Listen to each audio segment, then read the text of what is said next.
এই ছোটটা তুই এই সময়টাই কেন বিয়ে করছিস বলতো? আর সময় পেলি না? একটু শেষ রাতে বিয়ে করলে কি হতো বলতো? আমি তো ঠিক করে সাজতেই পারলাম না। এই বৌদি, বেঁচে বেঁচে এই লগ্নটাই কেন ঠিক করলে তুমি? যাতে তুই ভালো করে সাজতে না পারিস, সেই জন্য এই লগ্নে ঠিক করা হয়েছে। বৌদি এই যে শোনো, যা বিয়েতে আনন্দ টানন্দ করা সব করে নাও, বুঝতে পেরেছো? আসলে দেখ, এই নিজের বিয়েতে তো কেউ আনন্দ করতে পারে না, না? হ্যাঁ মানে দেখ, এবারে তো ছোট বৌদি আসছে, এবারে তো ছোট বৌদি আর তোর বড় বৌদি দুজনে মিলে আমরা তোমার বিয়ের জন্য উঠে পড়ে লাগবো, বুঝেছো? কি ওর বিয়ে? আচ্ছা বৌদি, ওকে কে নেবে বলো তো? যে নেবে সে সামনের দরজা দিয়ে নেবে, আবার পেছনের দরজা দিয়ে ফেরত দিয়ে যাবে। বৌদি দেখেছো দেখেছো ছোটটা কিরকম বলছে, দেখেছো আচ্ছা তুমি? আচ্ছা আচ্ছা তুমি বলো, আমি ঠিক বলিনি? একদম নিউট্রালি বিচার করে দেখো, ওকে কে বিয়ে করবে, কে নেবে ওকে? ও ওর শ্বশুর বাড়ির লোকজনের সাথে মানিয়ে চলতে পারবে? এই কথা বললে তো আমি মানবো না, কিছুতেই মানবো না। ছোট এরকম বলো না, আমি বলছি এরকম বলো না আমার ননদিনীটার নামে। শোনো, এরকম লক্ষ্মী মেয়ে যে পাবে সে মাথায় করে রাখবে।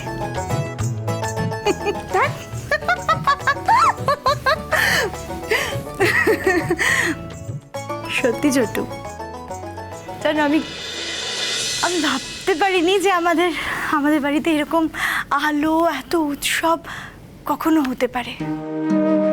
কতদিন পরে এরকম আনন্দ হচ্ছে বলো তো? আমি তো ভেবেছিলাম আমাদের জীবন থেকে এই আলো উৎসব সারা জীবনের নামে চলে গেছে। তবে এর থেকে কিন্তু একটা কথা প্রমাণ হলো, জীবন থেমে থাকে না।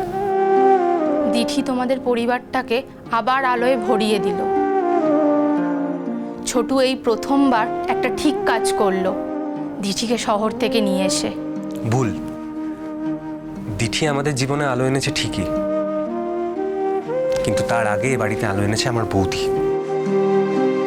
আমার দাদাকে বিয়ে করে যেদিনকে এই বাড়িতে এসেছিল, সেই দিন থেকে এই বাড়িটাকে আলোময় করে তুলেছে। হ্যাঁ, আমাদের খাওয়ার অভাব ছিল, কিন্তু আলোর অভাব কোনোদিনও হয়নি। আমরা খুব সুখে শান্তিতে সংসার করতাম। হ্যাঁ, একটু আধটু অভাব ছিল, কিন্তু সেগুলো আমরা মানিয়ে নিয়েছিলাম। আমার বৌদি আমাদের সকলকে একসাথে বেঁধে রাখত। দাদার চলে যাওয়াটাতে তো বৌদির কোনো হাত ছিল না।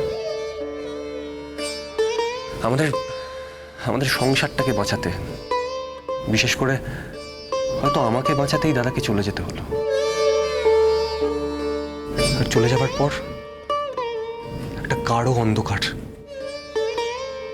সেই অন্ধকারে আমরা কিছুতেই কোনো আলো খুঁজে পাচ্ছিলাম না। হ্যাঁ, দিঠি একজন বাইরের মেয়ে হয়ে এখানে এসেছে, আমাদের জীবনে আলো এনেছে, এটা আমি অস্বীকার করছি না। কিন্তু এ বাড়িতে প্রথম আলো যদি কেউ জ্বেলে থাকে, সেটা আমার বৌদি। আমি সেটা কখনো বলতে পারি না। বাবা রে, এই এত কথা, হ্যাঁ? এত কথা বলছে যেন এখানে আড্ডা বসেছে একটা। এই যে মশাই, আজকে না তোমার বিয়ে, তোমার বন্ধুর নয়। মানে তোমরাই বলো, এমন করে এখানে আড্ডা বসিয়েছে যেন মনে হচ্ছে উনি ওনার কোনো বন্ধুর বরযাত্রীতে যাচ্ছেন, ওনার নিজের বিয়েতে নয়। না দেখো, সত্যি সত্যি তো বলো, অনেকটা দেরি হয়ে গেল, এরপর না বাবা খুব রেগে যাবেন জানো তো।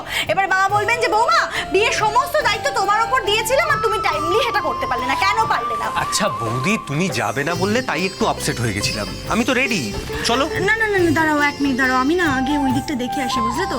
ওদের সবাইকে তাড়া দিয়ে ঠেলে গুটিয়ে পাঠাতে হবে আগে।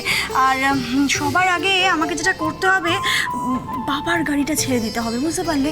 এই শোনো না, তোমরা না দেরি করো না, হ্যাঁ প্লিজ, ওকে নিয়ে একটু তাড়াতাড়ি এসো। আমি না বাবার গাড়িটা আগে ছেড়ে দিই, বুঝতে পারলে? সত্যি তো বলো, গোধূলি লগ্নে বিয়ে, এরপরে তো লগ্ন ফেল হয়ে যাবে। আর এই লগ্নটা ফেল হয়ে গেলে না, পরের লগ্ন কখন জানো? কখন? ভোরবেলা। সেই সময় কি বসবে, বিয়ে করতে বসবে সেই সময়? না না বৌদি, ইম্পসিবল। তাহলে যাও। আরে আরে আরে, কি করছো? এ কি, তোমায় প্রণাম করবো না? এখন এখনো অনেক রিচুয়াল বাকি আছে, বুঝতে পেরেছো? সবে তো শুরু। এখনো তোমার ওই কি একটা যেন বাকি আছে বললো মা? হ্যাঁ হ্যাঁ হ্যাঁ, হাত ধোয়ার একটা রিচুয়াল বাকি আছে। মা অলরেডি রেডি হয়ে বসে আছেন, তুমি জাস্ট ওই অনুষ্ঠানটা শেষ করবে আর বেরিয়ে পড়বে, ঠিক আছে? বৌদি আর কত রিচুয়াল? সবে তো শুরু, সবে তো শুরু। জানো ছোট, তোমার দাদা না ঠিক এরকমই করতো। বারবার কোনো কাজের জন্য বললে না ও এরকম বিরক্ত হয়ে যেত, বলতো তো করবো না, রেগে যেত, কেন করবো। কিন্তু তারপরে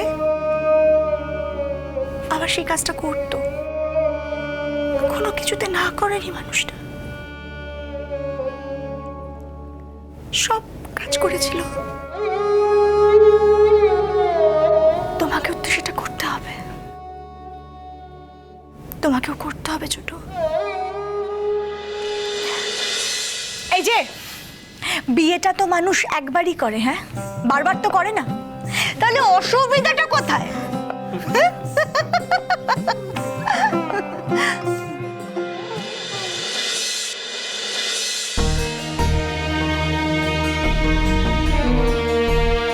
আপনার মেয়ের বিয়ের দায়িত্ব আপনি নিতে চাননি, মানে দিঠির বিয়েটা এ বাড়ি থেকে হোক, সেটা আপনার বর্তমান স্ত্রী জুন চায়নি। সেই জন্যে আপনার মেয়ের বিয়ের দায়িত্ব পালন রোহিত করছে, স্বতঃস্ফূর্তভাবে করছে।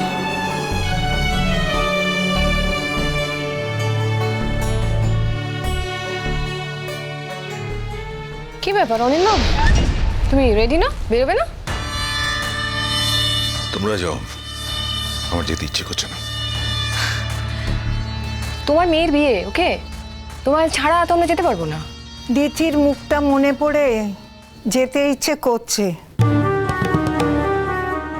যাই হোক, ছেলেবেলা থেকে তো কোলে পিঠে করে বড় করেছি না, যতই মুখ কালাকালি করুক আর মার দিকে ভিড়ুক, আজকে ওর জীবনের সবচেয়ে বড় একটা দিন। আমি যদি গিয়ে না দাঁড়াই সেটা খারাপ লাগে না? ওর দাদু ভাই তো আগে ভাগে গিয়ে বসে আছে, আর কি বলবো বলো? যাগে যাগে বুয়া, তুই আর মন খারাপ করিস না। জানি তো তোকে কি অপমানটাই না করলো।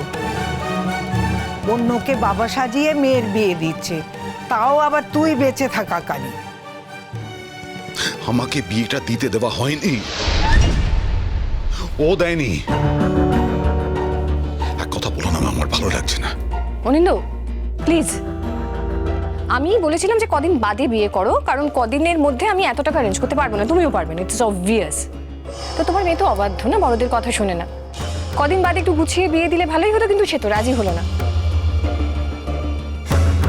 তারপরে আমি বলেছিলাম যে ওরকম ভাগাবান লুম্পেন একটা অকর্মাধারী ছেলেকে বিয়ে করো না, একটা ভালো ছেলে দেখো যে তোমার যোগ্য, যে তোমার স্ট্যান্ডার্ড সমানে সমানে।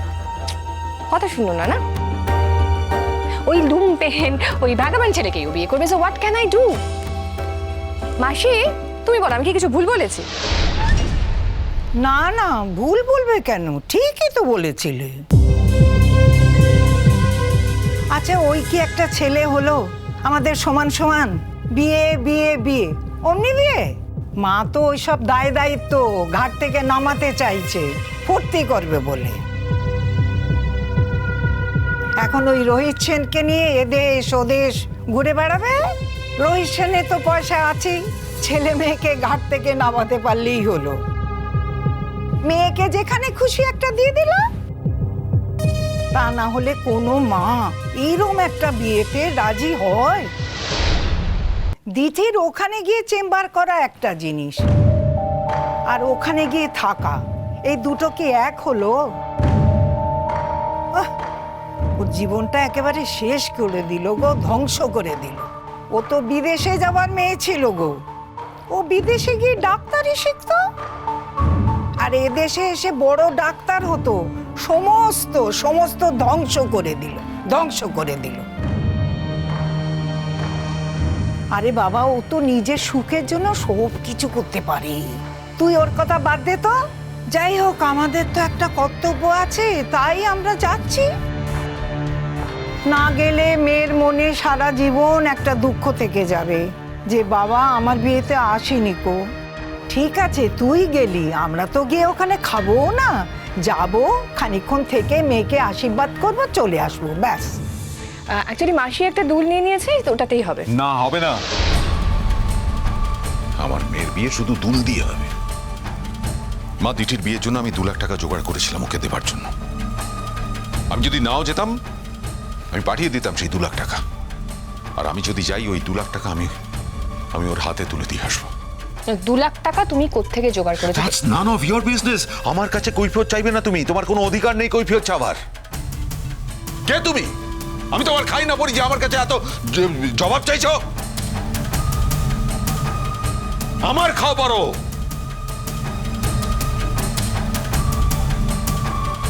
চাকরি তোমার জন্য চলে গেছে, আমার জন্য নয়। আর কেন গেছে সবাই জানে।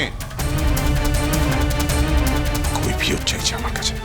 ফার্দার কখনো আমার ছেলে মেয়ের ব্যাপারে আমি কি করছি না করছি সেই ব্যাপারে কৈফিয়ত চাইবে না। Don't even ask a question. কৈফিয়ত চাইছে। মাসি দেখো, তোমার ছেলে কিরম ভাবে টাকা নষ্ট করছে একবার দেখো। মানে আমি কি কিছু ভুল বলেছি বলো? অনিন্দু, 2 লাখ টাকা এই বাজারে শোধ করতে তোমার কতদিন লাগবে কোনো আইডিয়া আছে?